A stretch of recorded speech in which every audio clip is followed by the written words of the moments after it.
Hi guys! Welcome to Jekotech TV! Smile ka muna dyan! Okay guys, let's go!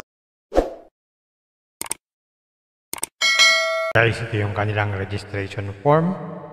So mag-try tayo mag-register para makita natin ano bang klaseng application to. Gawin na natin. Yeah, ganyan lang. Sign up. Ito nga guys, after natin mag-sign up, makakakuha tayo ng libreng 30 pesos. At pwede na mag-withdraw dito 24/7 auto. Sabihin, kusang papasok. At ang arrival daw sa ating account or GCash ay 1 hour. At wala raw fee pag tayo nag-withdraw. At ang minimum ay 100. At ang daily ay maximum lang. So hindi pala ito unwithdrawal. Limited lang sa 5 pag-withdraw. So hindi pa tayo pwede mag-withdraw. Dahil ang pera natin ay 30 pesos pa lang. So check na lang natin yung mga investment na kanilang inaalok. Yan. Itong kauna-unahan, 200 daw po ang investment na kailangan. Ito raw ay merong 58 pesos na everyday nakita sa loob daw ng 100 days. Susunod man daw ay 300 pesos. Ito raw ay meron 90 nakita everyday, 100 days din. Susunod ay 500, 155 naman po ang daily niyan. Pag 1K, 320 ang everyday. So lumalabas dito, 3 days lang, bawi na ang puhunan. So gagawin lang, kiklik lang itong buy. Yan, mapupunta tayo sa recharge page. So pili tayo ng amount, 1K. Deposit. Pili tayo ng gateway. Pwedeng gateway 1 or gateway 2 or pay with balance. 1 na lang. Yan, via GCash, login tayo. Yan, iscan tong QR code. Mag-transfer ng fund. Pag naka-transfer na, ayun. Meron tayong investment. Pwede tayo mag-withdraw every day. Check pa natin yung iba. So meron siya ditong withdraw. Pwede tayo mag-withdraw dito. At pwede tayo magpalit-palit ng banko dito sa Bind Bank Card. At may mga payment issue, dito natin makikita yan. At ang ating balance record, ticket record, tsaka yung ating my order. Andiyan yung ating mga investment. At meron daw silang customer support na handa raw umalalay kung meron daw tayong problema.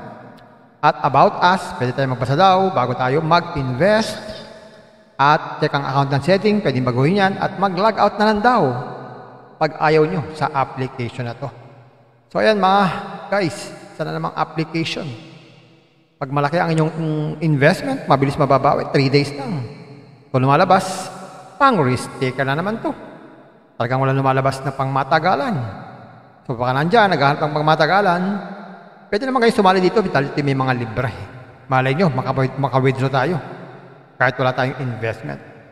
At sa mga risk taker naman, ingat muna. Ingat-ingat, basa-basa, bago mag-invest. Pampaalala, ang ganitong mga application, minsan tumatagal, pero minsan sandaling-sandali lamang. Kagaya itong application na ito, ang hula ko dito, tatagal ito mga 4 to 5 days. Pag sumobra dyan, swerte na tayo. Kaya maging mag-ingat sa ating pag-i-invest. At kung wala kayong pag-invest,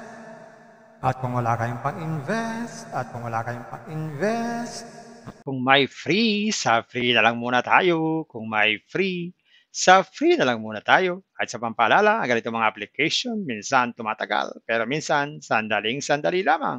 Kaya maging maingat sa ating pag-invest. Paring paalala, sabi po sa 1 Timothy chapter 6 verse 10, for the love of money is a root of all kinds of evils, is true this craving that some have wandered away from the faith and pierced themselves with many pangs. Totoo po ito.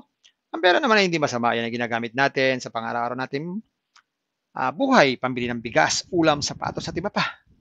Pero ang babala dito ay yung pag-ibig sa pera. Pag tayo po umibig na sa pera, maaari tayong makagawa ng sari-saring kasamaan. Yan po ang kinauugatan, yung ating pag-ibig sa pera. Kaya ito po ay isang babala.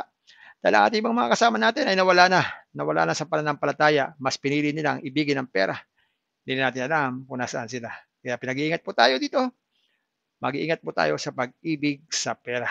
Bye-bye. Ingat lang sa pag-invest. Bye. Hi guys! Welcome to Jekotech TV! Smile ka muna dyan! Okay guys, let's go! Guys, ito yung kanilang registration form. So mag-try tayo mag-register para makita natin ano bang klaseng application to. Gawin na natin. Yeah, ganyan lang. Sign up. Ito nga guys, after natin mag-sign up, makakakuha tayo ng libreng 30 pesos. At pwede na mag-withdraw dito 24/7 auto. Sabihin, kusang papasok. At ang arrival daw sa ating account or GCash ay 1 hour. At wala raw fee pag tayo nag-withdraw.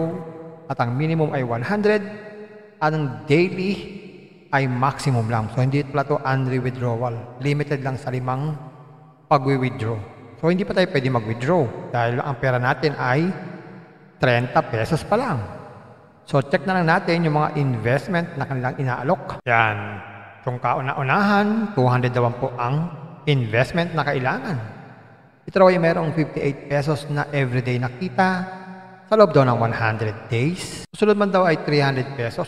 Ito raw ay meron 90 nakita everyday, 100 days din. Sunod ay 500, 155 naman po ang daily niyan. Pag 1K, 320 ang everyday. So lumalabas dito, 3 days lang, bawi na ang puhunan.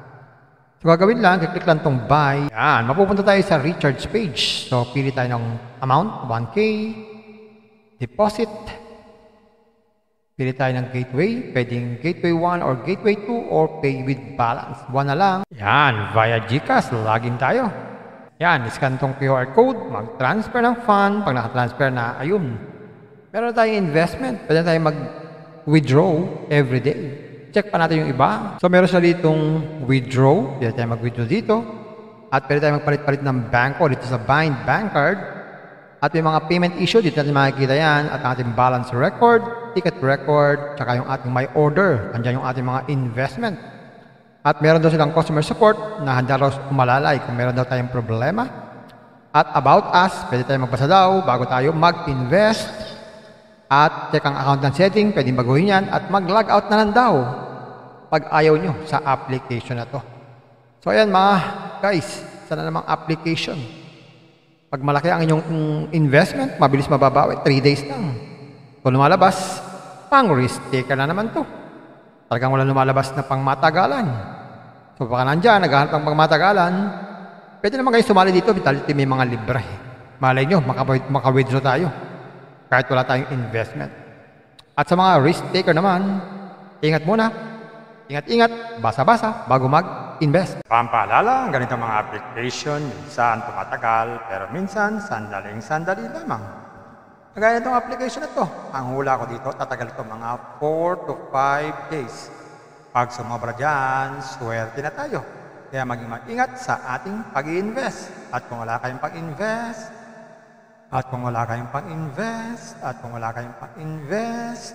kung may free, sa free na lang muna tayo. Kung may free, sa free na lang muna tayo. At sa pampaalala, ang ganitong mga application, minsan tumatagal, pero minsan sandaling-sandali lamang. Kaya maging maingat sa ating pag-invest. Paring paalala, sabi po sa 1 Timothy chapter 6 verse 10, for the love of money is a root of all kinds of evils, is true this craving that some have wandered away from the faith and pierced themselves with many pangs. Totoo po ito. Ang pera naman ay hindi masama. Yan ang ginagamit natin sa pang-araw-araw natin buhay, pambili ng bigas, ulam, sapatos at iba pa. Pero ang babala dito ay yung pag-ibig sa pera. Pag tayo po umibig na sa pera, maaari tayong makagawa ng sari-saring kasamaan. Yan po ang kinauugataan, yung ating pag-ibig sa pera. Kaya ito po ay isang babala. Dahil ang ating ibang mga kasama natin ay nawala na sa pananampalataya. Mas pinili nilang ibigin ang pera. Hindi natin alam kung nasaan sila. Kaya pinag-iingat po tayo dito. Mag-iingat po tayo sa pag-ibig sa pera. Bye-bye. Ingat lang sa pag-invest. Bye. Hi guys! Welcome to Jekotech TV! Smile ka muna dyan! Okay guys, let's go!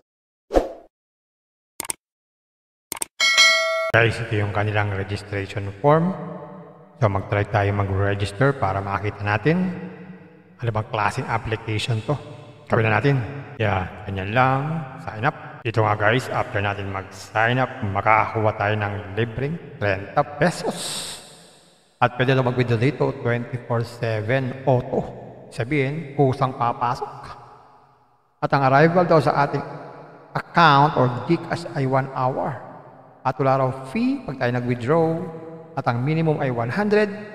At ang daily ay maximum lang. So hindi pala ito unre-withdrawal. Limited lang sa 5 pag-withdraw.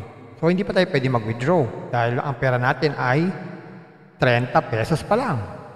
So check na lang natin yung mga investment na kanilang inaalok. Yan. Kung kauna-unahan, 200 daw po ang investment na kailangan. Ito raw ay merong 58 pesos na everyday na kita sa loob daw ng 100 days. Susunod man daw ay 300 pesos. Ito raw ay mayroong 90 na kita everyday, 100 days din. Susunod ay 500, 155 naman po ang daily niyan. Pag 1K, 320 ang everyday. So lumalabas dito, 3 days lang, bawi na ang puhunan. So gagawin lang, click lang tong buy. Yan, mapupunta tayo sa recharge page. So pili tayo ng amount, 1K, deposit. Pili tayo ng gateway, pwedeng gateway 1 or gateway 2 or pay with balance. 1 na lang. Yan, via GCash, login tayo. Yan, scan tong QR code, mag-transfer ng fund. Pag naka-transfer na, ayun. Meron tayong investment, pwede tayong mag-withdraw everyday. Check pa natin yung iba. So meron siya ditong withdraw. Pwede tayo mag-withdraw dito. At pwede tayo magpalit-palit ng banko dito sa Bind Bank Card. At may mga payment issue. Dito natin makikita yan. At ang ating balance record, ticket record, tsaka yung ating my order. Andiyan yung ating mga investment. At meron daw silang customer support na handa raw umalalay kung meron daw tayong problema. At about us, pwede tayo magbasa daw bago tayo mag-invest. At check ang account ng setting, pwedeng baguhin yan at mag-log out na lang daw pag ayaw nyo sa application na to. So ayan mga guys, sana namang application. Pag malaki ang inyong investment, mabilis mababawi, 3 days lang. Kung lumalabas, pang risk taker na naman to. Talagang wala lumalabas na pang matagalan. So baka nandyan, naghahanap ng pang matagalan, pwede naman kayo sumali dito, Vitality may mga libre. Malay nyo, maka-withdraw tayo. Kahit wala tayong investment. At sa mga risk taker naman, ingat muna. Ingat-ingat, basa-basa, bago mag-invest. Pampaalala, ang ganitong mga application, minsan tumatagal, pero minsan sandaling-sandali lamang. Kagaya itong application na to, ang hula ko dito, tatagal ito mga 4 to 5 days. Pag sumobra dyan, swerte na tayo. Kaya maging mag-ingat sa ating pag-i-invest. At kung wala kayong pag-invest,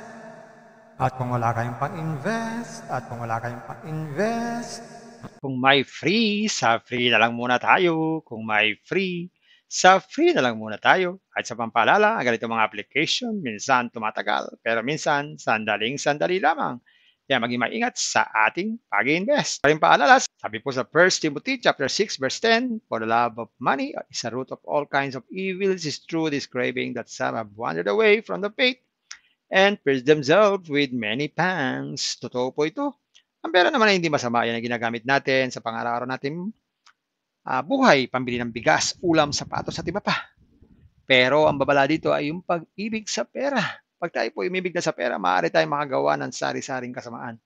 Yan po ang kinauugataan, yung ating pag-ibig sa pera. Kaya ito po ay isang babala.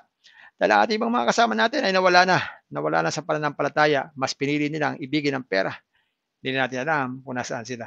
Kaya pinag-iingat po tayo dito. Mag-iingat po tayo sa pag-ibig sa pera. Bye-bye! Ingat lang sa pag-invest. Bye! Hi guys! Welcome to Jekotech TV! Smile ka muna dyan! Okay guys, let's go!